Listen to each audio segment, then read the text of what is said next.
All right, my friend, she's ready to rock and roll, man. She came out real well.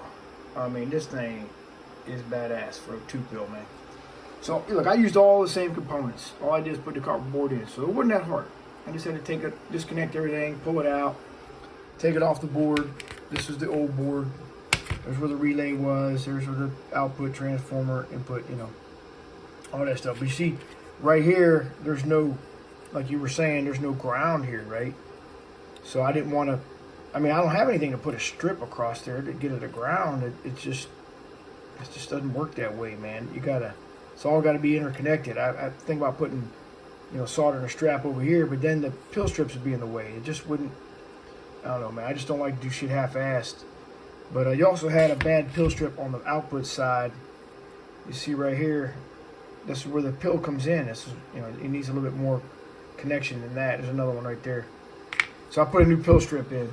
There she'd be now. All right, there's a new one. A new copper board. I mean, it's built exactly the same as it was before, except for I moved it back just a little bit, so there's a little more of a gap. Because this is right on the back side of this transformer is 12 volts. It's hot, and you don't want that touching the relay. And, you know, arc over and, you know, fry everything up. But anyway, it's pretty much the same way, man. I just had to drill some holes. This board was made for a fat boy. But this is an XFORCE, so I just had to retap some holes here. They're just, you know, real simple. Just drill a hole. But, you know, I use everything else. So I cleaned all this stuff up. There's no more dust in there. Everything's been cleaned, wiped down. That's your original input, your original output capacitor right in here. Right there, you can barely see it, but anyway. Yeah, everything's the same.